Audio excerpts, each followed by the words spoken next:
Hello and welcome. এই সিরিজে আমরা ডিসকাস করছি টেন্স নিয়ে। টেন্সের কয়েকটা পার্ট আমরা অলরেডি ডিসকাস করেছি এবং আজকের পার্টে আমরা ডিসকাস করছি পাস্ট টেন্স। পাস্ট টেন্সের পাস্ট পারফেক্ট সিম্পল এবং past perfect continuous. Past perfect simple এবং পাস্ট পারফেক্ট কন্টিনিউয়াস যদি আমাদের বুঝতে হয়, তার সাথে আমাদেরকে রিকল করতে হবে আমাদের আগের চ্যাপ্টারের discussion, that is past simple. Past simple or পাস্টের যে কোনো অ্যাকশন আমরা যখন ডিসকাস করতে যাই, আমরা যখন কথা বলতে যাই, আমাদের মনে রাখতে হবে আমরা এমন কিছু অ্যাকশনস এর কথা বলছি যেটা অলরেডি কমপ্লিট, যেটা কমপ্লিটেড অ্যাকশন। পাস্ট টেন্সে পাস্ট সিম্পল হোক, পাস্ট পারফেক্ট সিম্পল হোক বা পাস্ট কন্টিনিউয়াস হোক, অ্যাকশনস আর অলরেডি কমপ্লিট। ওকে, সো যদি পাস্ট সিম্পলে পাস্ট পারফেক্টে আমরা কমপ্লিটেড অ্যাকশনের কথা বলি, তাহলে পাস্ট সিম্পলে কোনটা ইউজ করতে হবে, পাস্ট পারফেক্ট সিম্পলের সময় কোনটা ইউজ করতে হবে। পাস্ট পারফেক্ট সিম্পল সাধারণত পাস্ট সিম্পলের সাথে যুক্ত হয়ে ব্যবহার করা হয়।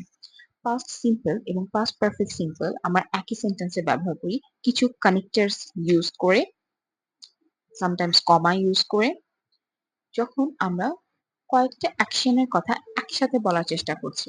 পাস্টের দুইটা অ্যাকশনের কথা আমরা বলতে চাচ্ছি এবং এই দুইটা অ্যাকশনের একটা আগে কমপ্লিট হয়েছে আর একটা পরে কমপ্লিট হয়েছে। আগে কোনটা কমপ্লিট হয়েছে, একটা পরে কমপ্লিট হয়েছে। পরে কমপ্লিট হয়েছে দ্যাট মিনস জাস্ট রিসেন্ট টাইমে। আমি আজকের সময়টাকে যদি আপনি ধরেন, এখন আপনি যে প্রেজেন্ট টাইমে আছেন, এখান থেকে আপনি ব্যাকওয়ার্ডে যান। যদি ব্যাকওয়ার্ডে যান, আজকের দিন যেই তারিখ, আজকে যদি 5 তারিখ হয়, তাহলে রিসেন্ট কোনটা কমপ্লিট হয়েছে, 4 তারিখের কাজ। তার আগে কোনটা কমপ্লিট হয়েছে, 3 তারিখের কাজ। যদি এভাবে আমরা ব্যাকওয়ার্ডে যাই, তাহলে পাস্ট সিম্পল এবং পাস্ট পারফেক্ট সিম্পল দিয়ে আমরা বোঝানোর চেষ্টা করছি, আমি যখন এখন কথা বলছি প্রেজেন্ট টাইমে, আমি ব্যাকওয়ার্ডে কিছু কমপ্লিটেড কাজের কথা বলছি, যেটার কোনো একটা হয়তোবা 4 তারিখে কমপ্লিট হয়েছে, কোনোটা 3 তারিখে কমপ্লিট হয়েছে। সাধারণভাবে আমরা যে কাজটা 4 তারিখে কমপ্লিট হয়েছে, দ্যাট মিনস আজকে 5 তারিখ, আমি রিসেন্ট যে কমপ্লিটেড অ্যাকশন, সেটাকে আমি পাস্ট সিম্পল দিয়ে ইউজ করি এবং তার আগে যেটা কমপ্লিট হয়েছে, দ্যাট মিনস যেটা আরো পাস্টের, সেটা আমরা পাস্ট পারফেক্ট সিম্পল দিয়ে ইউজ করি।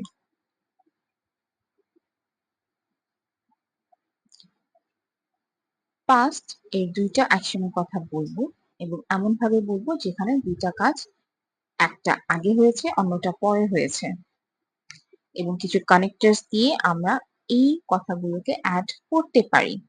কানেক্টরস হিসেবে আছে when, as soon as, by the time, after, always, sometime, never, before. ওকে, এই বিষয়গুলোকে, এই যে শব্দগুলোকে আছে, এই শব্দগুলোকে কখনোই মুখস্থ করতে যাবেন না। মুখস্থ করে শব্দ মনে রেখে শুধুমাত্র মাথায়ই থাকবে, অ্যাপ্লিকেশনের সময় ম্যাক্সিমাম স্টুডেন্টেরই আসে না। কিভাবে মনে রাখবেন?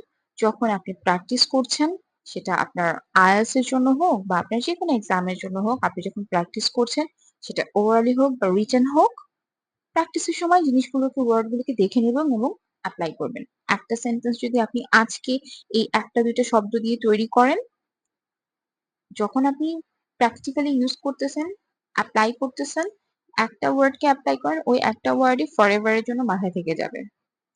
এভাবে প্র্যাকটিসের সাথে সাথে শব্দগুলোকে মনে রাখার চেষ্টা করবেন, মুখস্থ করে না। আচ্ছা, তো আমরা পাস্ট সিম্পল নিয়ে কথা বলছিলাম এবং পাস্ট পারফেক্ট সিম্পল নিয়ে কথা বলছিলাম। পাস্ট পারফেক্ট সিম্পলটা আমরা ইউজ করি যখন আমরা দুইটা অ্যাকশনের কথা বলছি এবং একটা অনেক আগে কমপ্লিট হয়েছে এবং আরেকটা রিসেন্ট টাইমে কমপ্লিট হয়েছে। আমরা এক্সাম্পল দেখি। His father was a composer and his grandfather had also been a musician. এখন একজন মানুষ, যদি আমার কথা বলি, আমার ফাদার কম্পোজার ছিল, দ্যাট মিনস সে গান টান বানাতো, গান তৈরি করতো, এবং আমার যে গ্র্যান্ডফাদার সেও মিউজিশিয়ান ছিল। এখন যদি আমার ফাদারের কথা বলি, ওইটা রিসেন্ট কমপ্লিটেড অ্যাকশন, এবং গ্র্যান্ডফাদারের কথা বলে সে তারও আগের completed action. And that is Y recent যেটা ছিল সেটা আমরা সিম্পল দিয়ে ইউজ করতেছি এবং তারও আগে যেটা কমপ্লিট হয়েছে সেখানে আমরা পারফেক্ট সিম্পলটাকে ইউজ করছি। পারফেক্ট সিম্পলের জন্য আমরা হ্যাড বিন ইউজ করি। ওকে, আমরা বিন ইউজ করতে পারি। ওকে, বিন থাকতেও পারে, সবসময় থাকে না, বাট থাকতেও পারে, নাও থাকতে পারে, but had is always there যখন আমরা পারফেক্ট সিম্পল বোঝানোর চেষ্টা করছি। ওকে, তার একটা এক্সাম্পল দেখি। My brother was a swimmer. My sister had also been a surfer. আমার ব্রাদার সে সুইমার ছিল এবং আমার যে সিস্টার যার কথা আমি হ্যাড বিন দিয়ে বলছি দ্যাট মিনস সে তারও আগের কথা বলতেছি, সে সার্ফার ছিলেন, ওই যে যারা সমুদ্রের মধ্যে সার্ফিং করে, those people. Okay, my family was at New York and before that we had been in Washington. That means আগে ওয়াশিংটনে ছিলাম, তারপরে নিউ ইয়র্কে ছিলাম, and maybe এখন শিকাগোতে আছি, just for saying.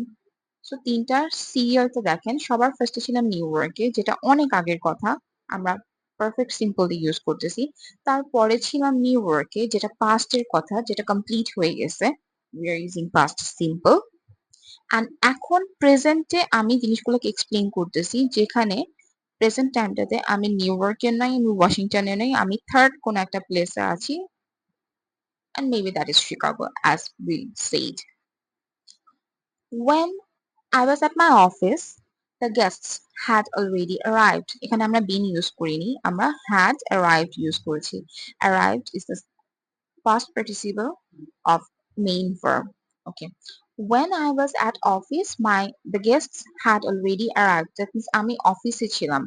আমি বলতেছি, আমি যখন কথা বলছি প্রেজেন্ট টাইমে, আমি যখন এক্সপ্লেইন করতেছি সিচুয়েশনটাকে, আমার রিসেন্ট কমপ্লিটেড অ্যাকশন হচ্ছিল আমি অফিসে ছিলাম এবং আমি আমার গেস্টদের কথা বলতেছি যে সেটা আরো আগের কথা, আমি তখন ওরা তার অলরেডি চলে আসছে যেখানে আমি অফিসে ছিলাম। As soon as snow had started, I parked to the nearest super shop. Snow had started. যখন স্নো শুরু হয়েছে আমি তারপরে গাড়ি পার্ক করছি এবং দুইটাই আমার কমপ্লিটেড অ্যাকশন, পাস্ট এর কথা। স্নো আগে শুরু হলো, দেন আমি গাড়িটাকে পার্ক করলাম, আর এখন প্রেজেন্ট টাইমে আমি এটাকে নিয়ে কথা বলতেছি। My sister had cooked our meal by the time I reached home. By the time means যতক্ষণে আমি পৌঁছাচ্ছি। By the time I reached home মানে যতক্ষণে আমি ঘরে পৌঁছাচ্ছি, বাসায় যতক্ষণে পৌঁছাচ্ছি, ততক্ষণে আমার বোনের রান্না করা অলরেডি শেষ। আমার বোন রান্না বান্না করে রেখে দিছে। So আমার বোন আগে রান্না করছে, তারপরে আমি বাসায় পৌঁছেছি। We ordered our food after our all of সেন্টেন্সটা ভুল হয়েছে। After all of our friends had arrived, আবার দুইবার চলে আসে। We ordered our food. আগে ফুড অর্ডার করা হয়েছে নাকি আগে সব ফ্রেন্ডরা জয়েন করছে? আগে সব ফ্রেন্ডরা জয়েন করছে, তারপরে আমরা খাবার অর্ডার করছি।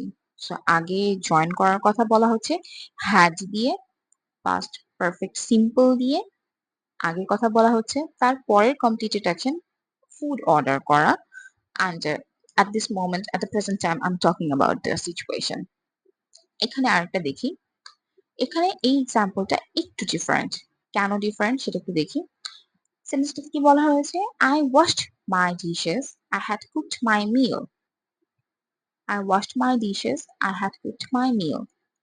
ডেফিনেটলি আগে রান্না করা হবে, তারপরেই তো আমি আমার মানে ক্রকারিস গুলো ধুবো, তাই না? আগে রান্না কমপ্লিট হবে, তারপর হচ্ছে ডিশেস গুলো ধোয়া হবে। আগে তো ডিশেস ধুয়ে তারপরে তো রান্না করবো না, যদিও করা হয়, বাট দ্য থিং ইজ আগে রান্না করা কমপ্লিট হবে, তারপরে আমি আমার ডিশেস গুলো ওয়াশ করব। সো রিসেন্ট কমপ্লিটেড অ্যাকশন হচ্ছে ওয়াশড মাই ডিশেস এবং তার আগের কমপ্লিটেড অ্যাকশন হচ্ছিল had cooked my meal. Now I am ready to go to my class. That's the thing. আর আরেকটা হলো যে এখানটাতে দুইটাই আপনি দেখেন আমরা সিম্পলে ইউজ করছি, পাস্ট সিম্পলে। That is also correct, that is not রং।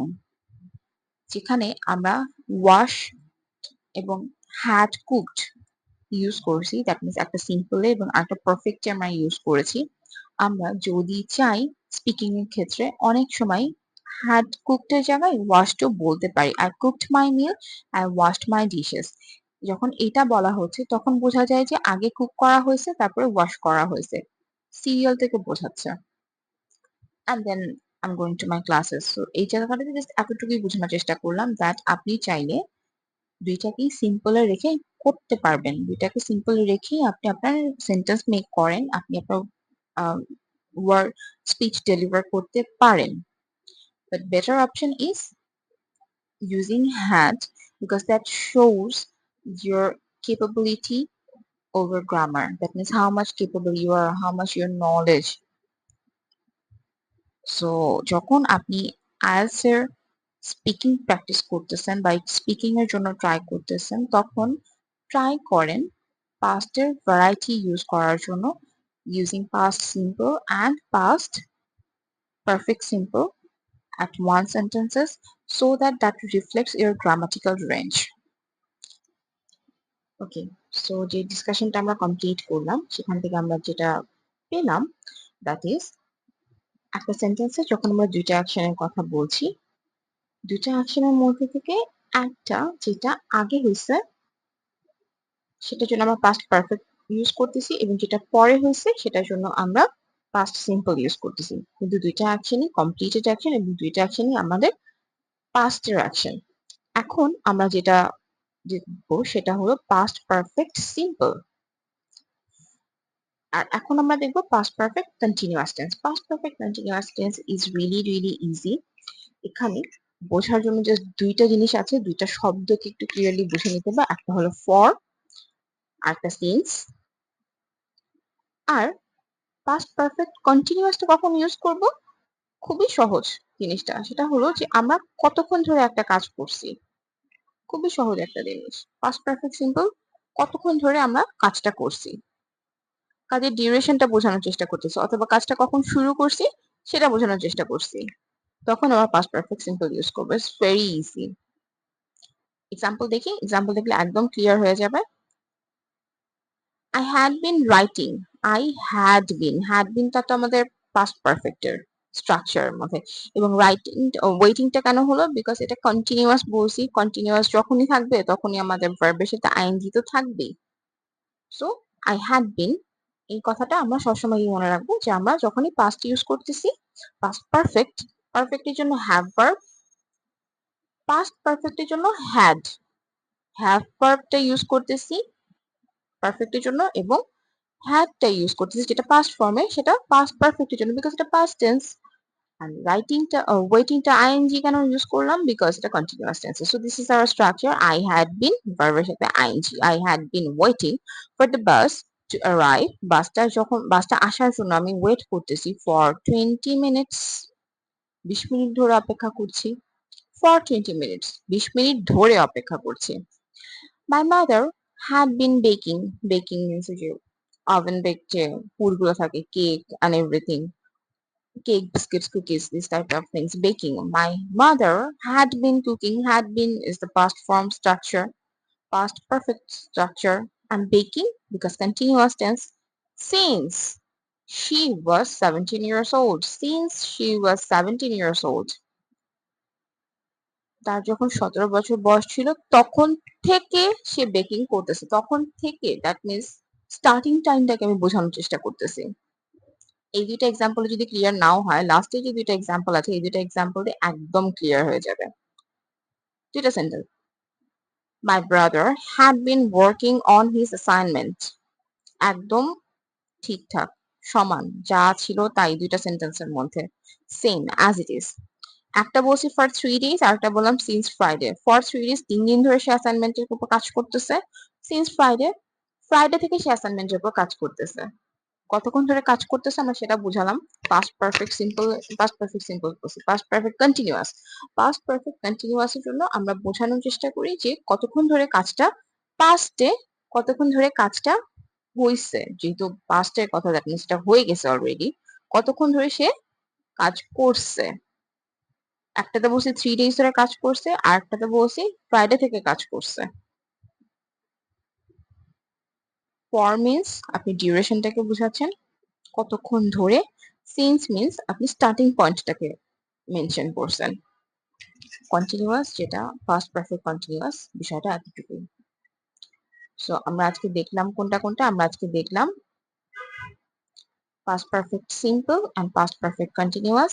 সিম্পলটাকে আমরা বোঝাচ্ছি যখন পাস্ট সিম্পলের সাথে আমরা কানেক্ট করে দিচ্ছি, পাস্ট সিম্পলের সাথে পাস্ট পারফেক্টকে আমরা কানেক্ট করে বলতেছি দুইটা কাজ হয়েছে, দুইটা কাজের মধ্যে থেকে একটা আগে হয়েছে আর একটা পরে হয়েছে। যেটা আগে হয়েছে সেটার জন্য আমরা পাস্ট পারফেক্ট ইউজ করছি, আর যেটা পরে হয়েছে সেটার জন্য পাস্ট সিম্পল ইউজ করছি। পাস্ট পারফেক্ট কন্টিনিউয়াস যেটা, সেটার জন্য আমরা কি বলছি, সেটার জন্য আমরা বলছি যে কাজটা পাস্টে কতক্ষণ ধরে কন্টিনিউ ছিল সেটা বোঝানোর জন্য আমরা কন্টিনিউয়াসটা ইউজ করছি, perfect continuous. I hope this discussion will help you at least a little bit, খুব সামান্য পরিমাণে হলেও আপনাকে একটু হেল্প করবে to understand the past perfect simple and past perfect continuous. Hope to see you in the next video. Until then, take care.